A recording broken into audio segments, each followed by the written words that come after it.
안녕하십니까. 꿈꾸는 시니어TV입니다. 오늘의 주제는 2022년도에 기초수급자가 될 수 있는 조건이 어떻게 변경되는가 하는 내용입니다. 오늘 말씀드리는 내용은 기초수급 자격에 관한 기초적인 사항과 기초수급에 관한 전반적인 내용을 함께 알려드리는 영상이니까 끝까지 시청하시기 바랍니다. 우리나라는 소득과 재산이 적어서 생활이 어려우신 분들을 지원하는 기초생활보장제도를 다양하게 운영하고 있는데요. 주요 내용은 생계급여, 의료급여, 주거급여, 교육급여 이렇게 4가지가 운영이 되고 있습니다. 이러한 기초급여는 각 급여의 종류마다 지급 기준과 조건이 조금씩 다르게 적용되고 있습니다. 그러한 이유 때문에 받을 수 있는 범위와 금액이 각각 다르게 적용된다는 것입니다.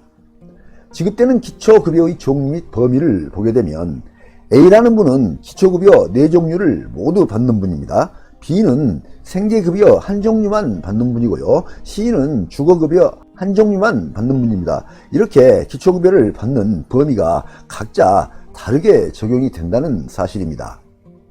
그리고 기초급여에서 가장 기본적으로 이해해야 되는 내용은 나 자신 한 사람이 아닌 가구 단위로 지원된다는 사실입니다. 가구 단위 지원 개념을 보게 되면 김기초씨가 수급자 신청을 하는 경우에는 김기초씨 가구가 수급자 신청을 하는 경우와 같습니다.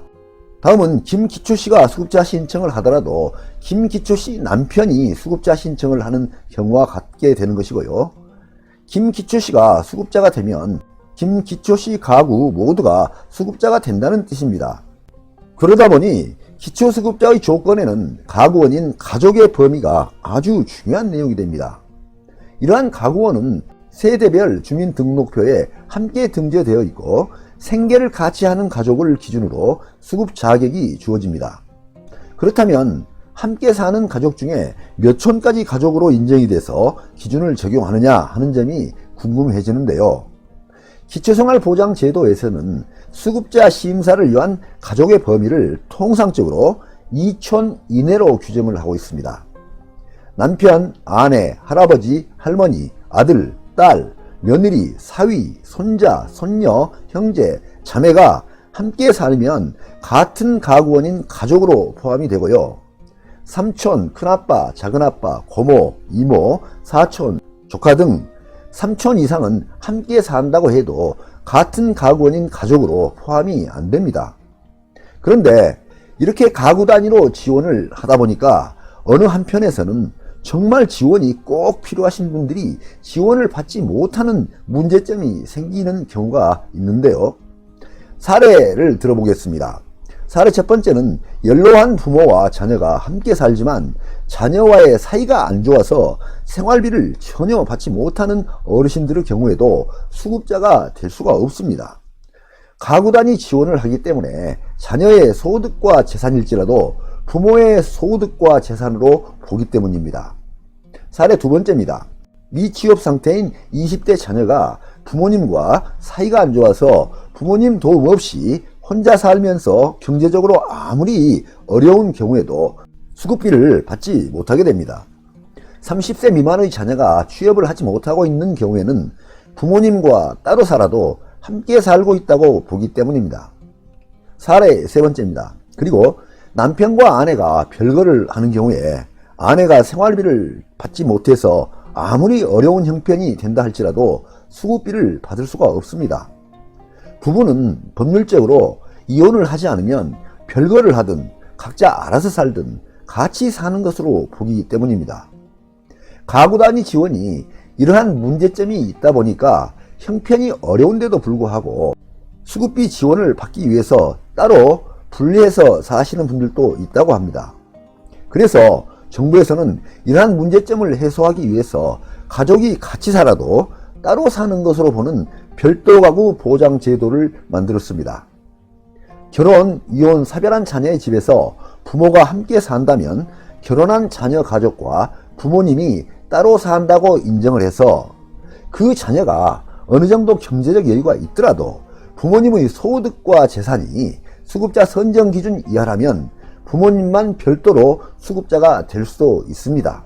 또한 형제 자매의 집에 사는 노인, 18세 미만의 형제 자매, 중증 장애인, 희귀 난치 질환자, 임산부, 한부모 가정도 별도 가구가 될 수 있고요.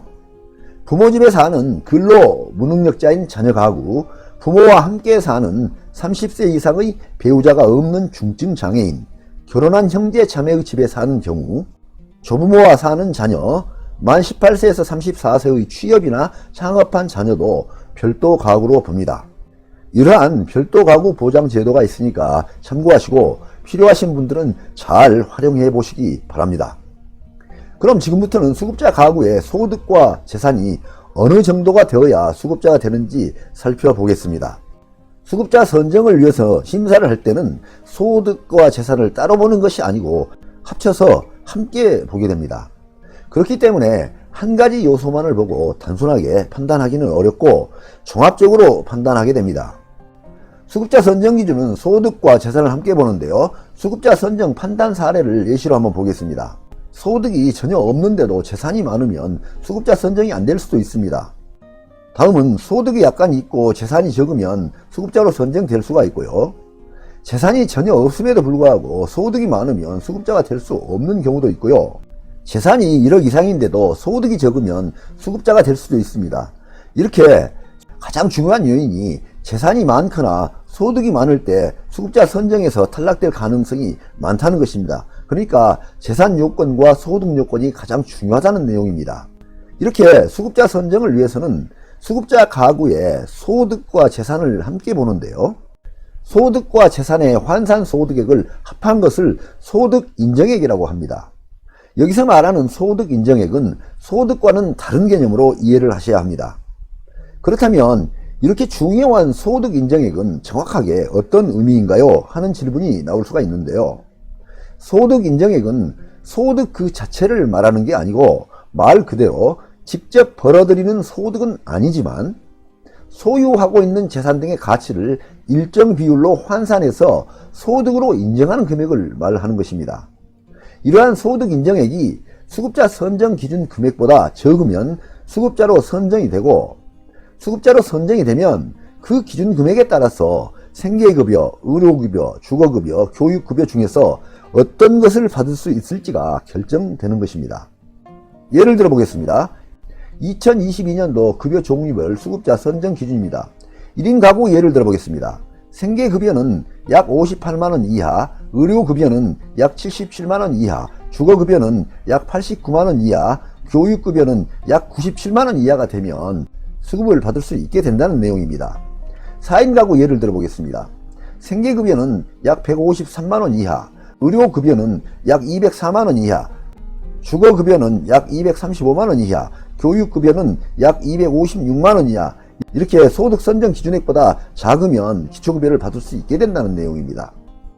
지금부터는 수급자 선정 기준의 소득과 재산 종류 및 계산 방법에 관한 구체적인 내용을 알아보겠습니다.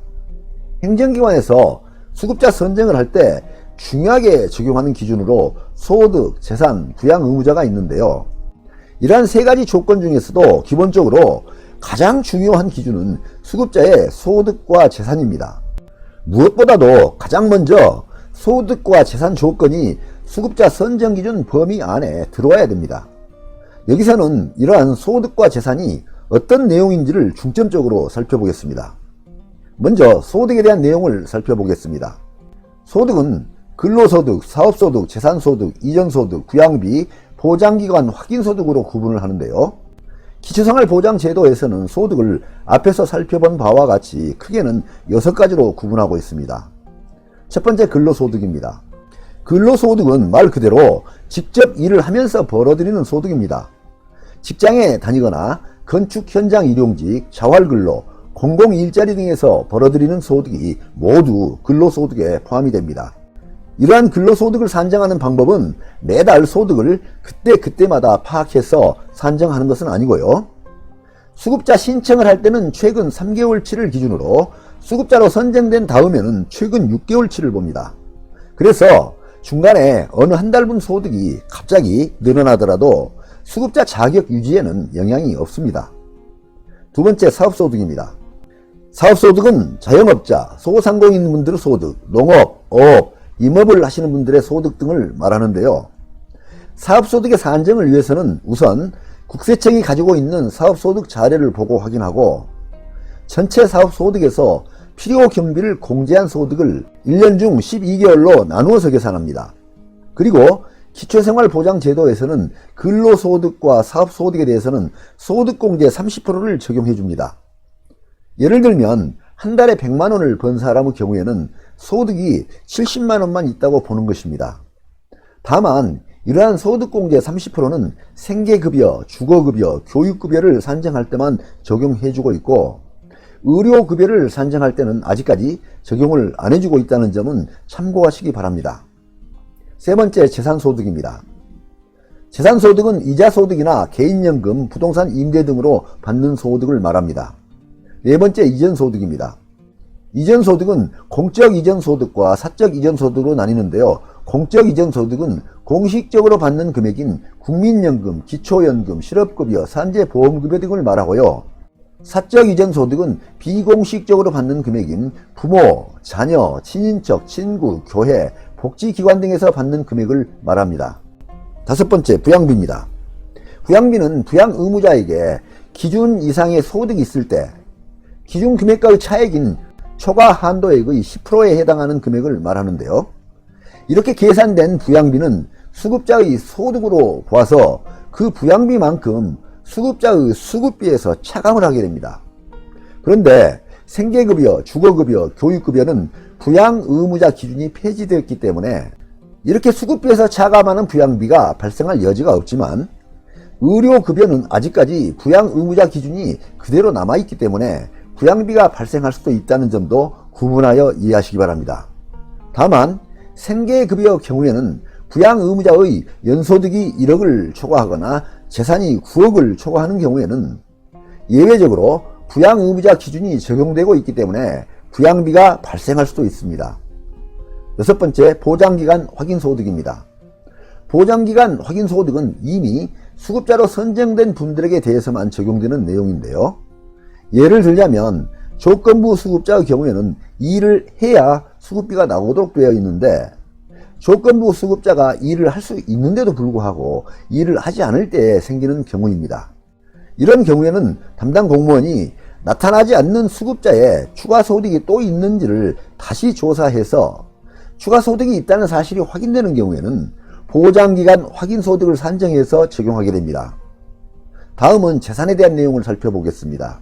재산은 주거용 재산, 일반 재산, 금융재산, 자동차 재산으로 구분을 하고 있습니다. 첫 번째, 주거용 재산입니다. 주거용 재산은 수급자가 살고 있는 주택을 말합니다.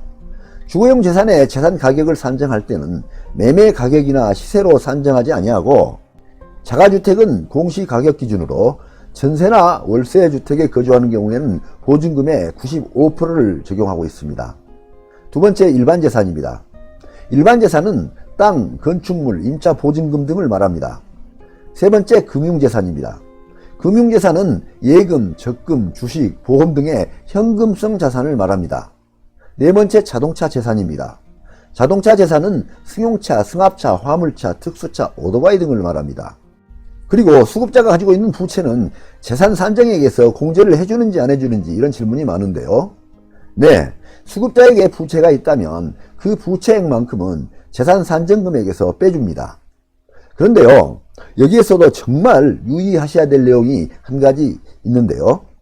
마이너스 대출, 카드론, 아는 사람에게서 빌린 돈이 있어서 보유 현금이 늘어난 경우에는 부채로 인정해주지 않고 그 보유 현금 자체를 보유 재산으로 본다는 사실입니다.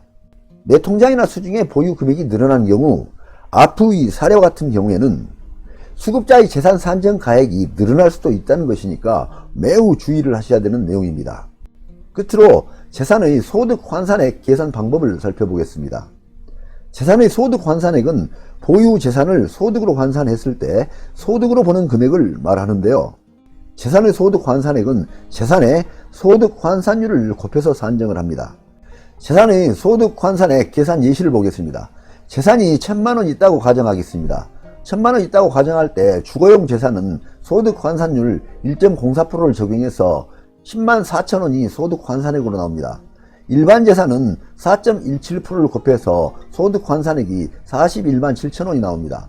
금융재산은 6.26%를 곱해서 소득 환산액이 62만 6천 원이 나옵니다. 자동차 재산은 100%를 다 곱해서 소득 환산액이 1,000만 원 그대로 나오게 되는 것입니다. 유의 소득 환산율을 살펴보면 자동차 재산 소득 환산율이 100%로 다른 것보다 특이하게 높은 것을 확인할 수 있는데요. 이는 자동차를 소유하고 있으면 그만큼 수급자로 선정되는데 매우 불리하다는 뜻이 됩니다.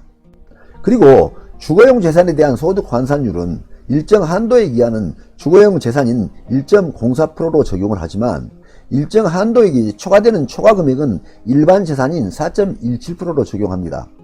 주거용 재산 한도액을 보게 되면 지역마다 다르게 나타나는데요. 대도시는 1억 2천만 원까지, 중소도시는 9천만 원까지, 농어촌 도시는 5,200만 원까지 이렇게 한도액을 정하고 있습니다. 그래서 이 금액까지는 1.04%를 적용하고 이 금액을 초과하게 되면 4.17%를 적용해서 소득 환산율을 높게 적용하는 것입니다. 그래서 위에서 정하는 한도액보다 비싼 주택에서 살게 되면 재산의 소득 환산액이 더 높아질 수도 있습니다. 네, 오늘 동영상 주제는 기초생활수급자의 개념 및 선정 조건에 대해서 말씀드렸습니다. 다음 동영상 주제는 2022년에 새롭게 변경되는 생계급여, 의료급여, 주거급여, 교육급여에 대해서 구체적으로 설명드리고자 합니다. 많은 시청 바랍니다. 오늘 보내드린 동영상 많은 도움이 되시길 바랍니다. 끝까지 경청해 주셔서 감사합니다.